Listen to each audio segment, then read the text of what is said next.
Well, hello knitters, do you remember this project? A couple weeks ago I had a post on this lace edge for shawls and scarves, and I showed you how to do this beautiful lace edge, and I told you I would like to make a shawl for me. So you've seen here I have made some progress. This is the beginning, and we're increasing. And when I get to the point that I think it's wide enough, I am going to start decreasing and make a triangular shawl. So I had one of you in the post comment two things. She has actually asked me. How do you decrease and how do you place beads? Because when I was explaining this lace edge to you before on part 1, let's call this way, I said you could add some beads and to embellish. So I've been playing with the idea here. You can see I added a few beads at the end. And I put a very contrasting color so you can see what I'm doing.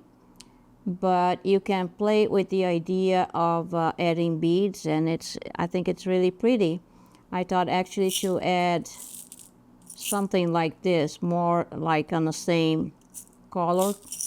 But again, to show you how to do this, I am here with the very pretty teal beads.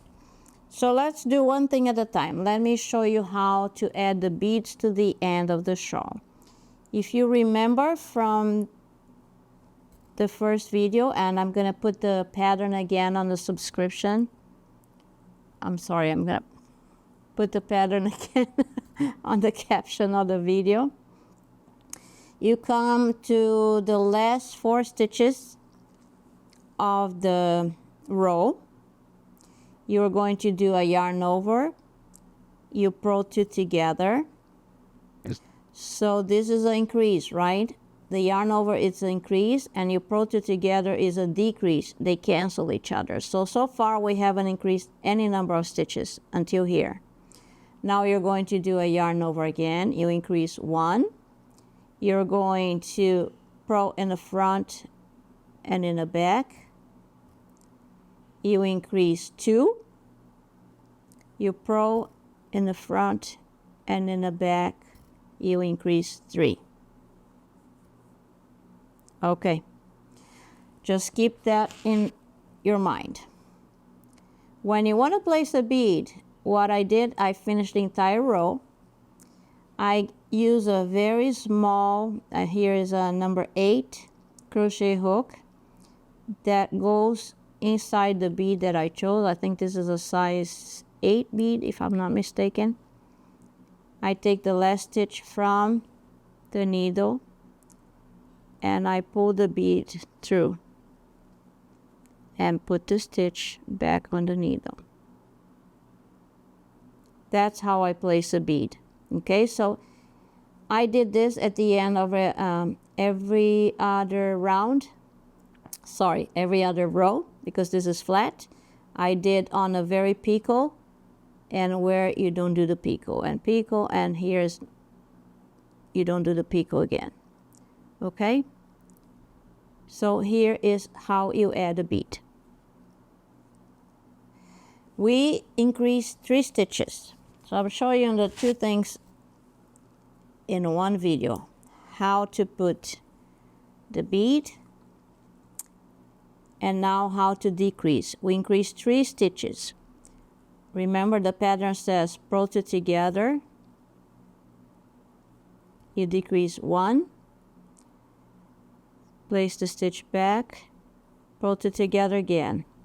You decrease 2 stitches. So far in this entire pattern, I increase 3, I decrease 2, I end up increasing 1 stitch. If I want to make the shawl shrink, then I have to get rid of the stitch I increased and increase 1 more. So I have to decrease 2 stitches on my way back. So I wouldn't mess up with the picot. I would purl 2 together here. I don't know, do a couple more.